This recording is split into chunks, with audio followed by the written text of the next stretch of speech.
We are ready, Crash. Would you like to do the honors?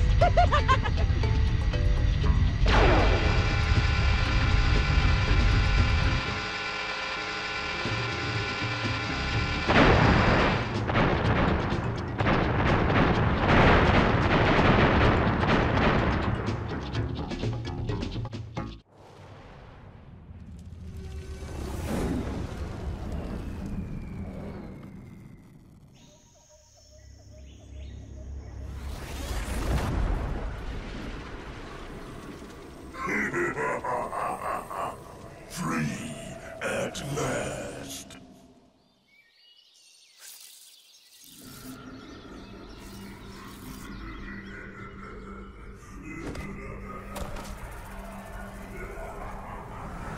Uka Uka is free?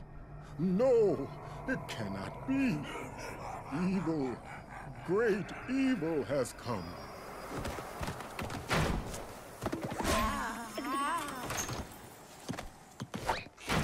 None have dared fail the great Uka Uka even once. But you, Cortex, you have failed me twice! Great Uka Uka!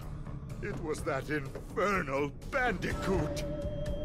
From deep inside my deadly prison, I sent you simple instructions to follow. But you lost the gems, you lost the crystals, and I have lost my patience. There is now no other power source left on this planet. I know we've had a few unfortunate setbacks. And failed. But since your bumbling has managed to set me free, I am feeling generous. There is still a way to amass the power needed to enslave this miserable planet. And this time, the great Uka Uka will make sure that you do it right. After many eons, my evil twin brother, Uka Uka, has been freed from his underground prison. Long ago, I locked him there to protect the world from his malice. Now, free once again, he must be stopped.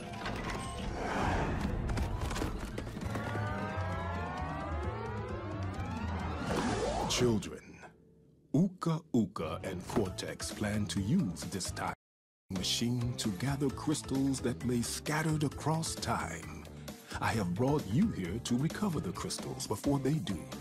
To open the time portal, simply stand on a button and then jump into the portal. Good luck. Turns out the ultimate evil was sealed in Australia all along. Who knew? Hello everyone, Big Clingy here, and welcome to my new series on Crash Bandicoot 3 Warped, or just Crash Bandicoot Warped if you prefer. And as you probably can tell, this is the Sane Trilogy version. The Switch version to be specific, as you can tell by the ZL there, because I really wanted this portable. So, despite me growing up with 2, I did play 3 a lot as a kid as well, and 3 is actually my favourite of the original Crash trilogy. So here we are inside the Time Twister. You can see a bit of yeah, some shots of the previous game there, just a bit of a recap if you didn't watch my previous series. And we cannot go through these electrical barriers to get to these other areas. Not even by high jumping. Trust me, I tried a lot as a kid. You cannot get through here. So we only have one place we can go right now, apart from this. Just ignore that for now. We'll be taking care of that much, much later. That's actually a remake exclusive thing, specifically exclusive to later versions of the remake. But this is our first warp room. So we have 5 levels, and we can do them in any order. So we have Toad Village, Under Pressure, Orient Express, and you might notice a different face there. Yeah, things have actually changed a bit in Crash 3, although not so much in the remake. I'll explain some of the differences as we go through, and Making Waves. For every level, you get a readout of which collectibles the boss currently owns and which we currently own, and in this case, the boss has 1 crystal, 1 clear gem, 1 relic, and we have nothing. So let's go ahead and change that. Oh, also, this idle animation is actually pretty great, because later on, that Wumpa Fruit will actually... There we go. Anyway, let's head into the first level, Toad Village. Crash, crash, crash. Why must you always muck in my mud? Oh, look! I have a mask helping me, too. We will find out which one is more powerful soon enough. Cortex sadly isn't voiced by Clancy Brown in this version, but Lex Lang does do a pretty good job. Anyway, here we are in Toad Village, and we can spin with, in this case, the Y button. The button configuration is exactly the same layout as it is in the original PS1 version.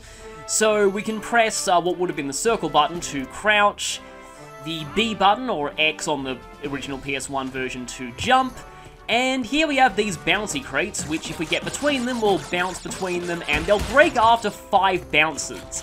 Now, I believe this was first standardized in Crash 3. I think in the original Crash 1 and 2, the bouncy crates broke after 10 bounces, not 5.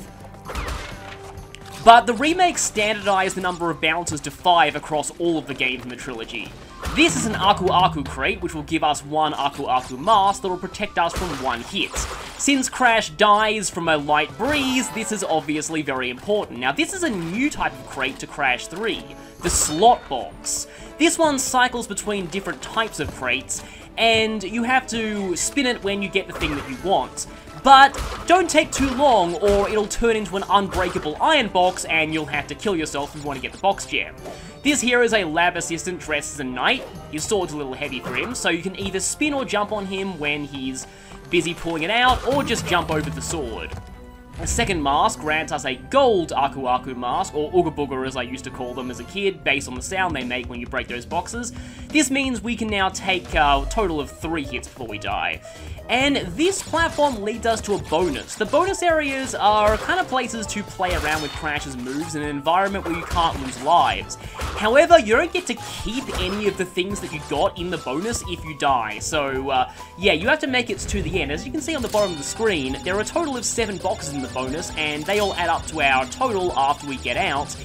And if we press the X button, we can see that this level has a total of 42 boxes. Now, this won't come as a surprise to you if you've played the Sane Trilogy, but in the original versions of these games, Crash 3 was the one to introduce the box count that you can see at any time by pressing, well, in that version triangle, but in this version X. So, in the original versions of Crash 1 and 2, you couldn't see the total number of boxes in a level until you got to the end.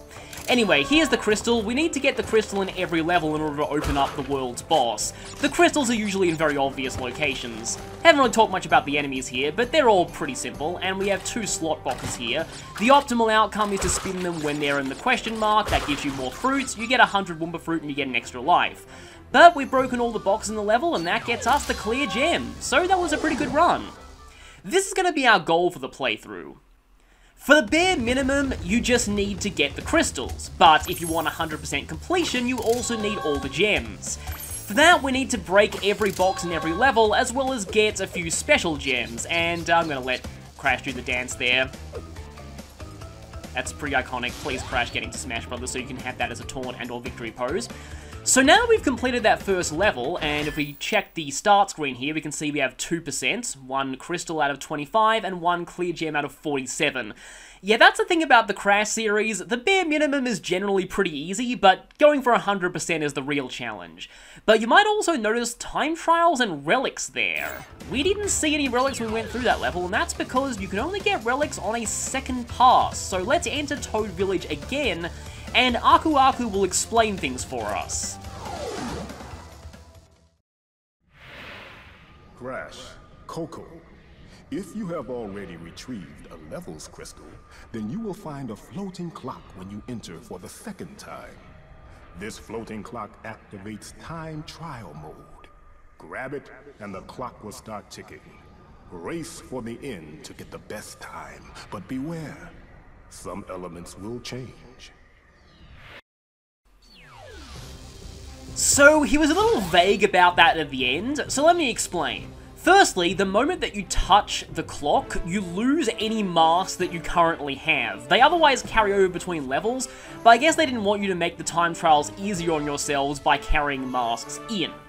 Secondly, there are no checkpoints in time trials. You have to finish the entire level in one go. But on the plus side, you don't lose lives in time trials either, so you can attempt as many times as you want. In fact, if we just go ahead and grab the clock here for the sake of demonstration, you actually have the option in the menu to restart the time trial whenever you want. So, I'm going to go and grab this clock and do some slides, which you can do by crouching while running, and I'm going to do slide jumps, which makes you jump a bit higher. So, with the time trial, obviously, you want to go as fast as possible. Masks are good because they let you damage boost past things, but there's another new feature in time trials. These time freezing crates. You get them, and they'll freeze the clock for the number of seconds that's displayed on the box, in that case, 2 seconds. There's another 2-second time freezer coming up here, so let's go ahead and grab this. Let's keep on running. Or sliding in this case. Masks are always good to grab, although this level doesn't actually have 3 mask crates in it, so we can't go invincible. Going invincible also makes you considerably faster, so you want to aim for it in time trials when you can. I really like the time trials in this game because they combine like the crate breaking normal gameplay with speedrunning, because you want to go fast, but you also want to grab as many time freezes as possible. Crash Team Racing made this even better by giving you a 10-second bonus off of your final time if you collect every time freezer crate, but that's not in play in this one. Okay, 55 seconds was enough for a gold relic. There are 3 types of relics in Crash Bandicoot 3, Sapphire, Gold, and Platinum. The Sapphire is generally pretty easy to get, Gold's a bit harder, and Platinum, let's just say that we're not going to be getting Platinum relics on the standard platforming stages anytime soon. They're, shall we say, easier to get in the post-game. So we're not going to be going for Platinums just yet, but this playthrough will be an all Platinums run, although I should mention, because the Platinum times on some levels are a little bit ridiculous, you don't actually need all Platinums for 100%. The bare minimum for that is at least Gold on every level. And in fact, if you're playing a version of this game that has achievements or trophies, you just need at least Gold to get all of them. You don't even need Platinum for that. So, now that we've finished the first level, at least as far as we can complete right now, we're going to go into level 2, Under Pressure, where things are going to be a bit different. This is an underwater level, so Crash is going to be scuba diving. We can move around, up, down, left, or right, and by pressing the jump button repeatedly, that will let us kick fast, or we can spin to move forward even faster. You actually can't go invincible from having 3 masks in underwater levels, sadly. So we just need to dodge past these mines and sharks, as well as get these boxes. We've got 92 boxes in this level.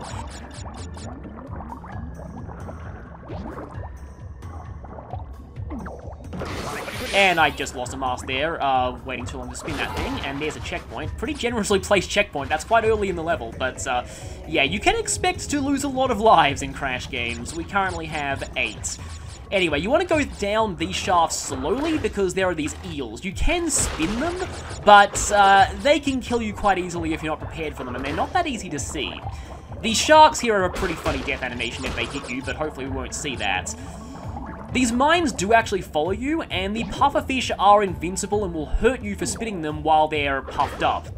They also have a pretty funny death animation that me and my sister had a funny name for when we were younger, but I may go into that later, depending on if I get a fail channel here. In these shafts, sometimes boxes are a little hard to see, so you want to make sure that you spin downward on those platforms.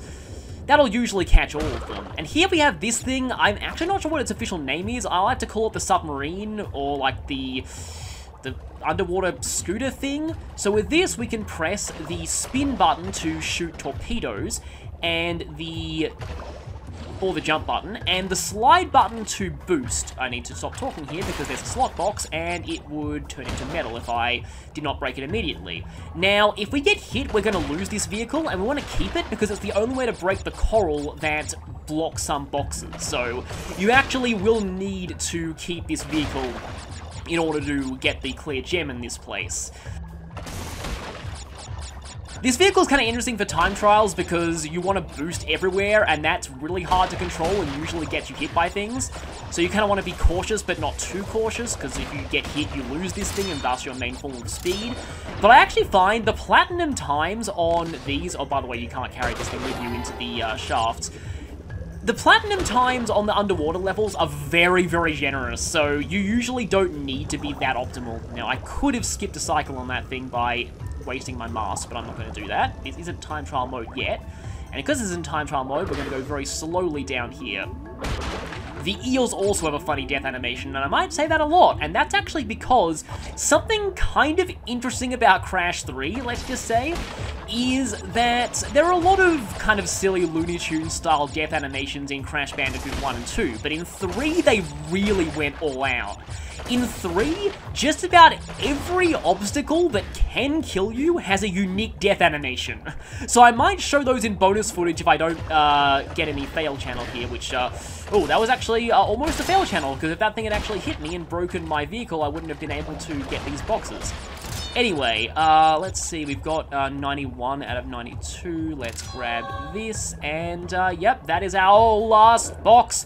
That was close, because if that had hit me, I would have lost this thing, and I wouldn't have been able to get that. That would have been awful to fail so close at the end, but there is the clear gem, and that's the end of Under Pressure. So, that's not a standard on-foot platforming level, and this game might be a little controversial for having quite a lot of those. Every level usually has 3 standard platforming levels and 3 gimmicky levels, while earlier Crash games had a lot less. I still really enjoy this game, but I can kind of see if people prefer the games that have more in the way of the standard platforming fare. But we've got 2 levels done, and I'm actually not going to be going for the relic in this one on camera, so let me explain how I'm going to handle this. I'll be doing the Platinum Relic runs as separate videos at the very end of the series, but I will be getting Sapphire and Gold relics on all of the levels off camera after I beat each warp room for a certain reason. Let's just say that you actually do want to get relics. Relics do give you something interesting. But with that, that's basically the intro to this game. And I'm going to leave Orient Express for next time, because that will be a perfect opportunity to showcase Crash's sister Coco. So, I'll see you all then, and yeah, there are a lot of great idle animations in the Sane Trilogy. I really applaud the animators for working on those.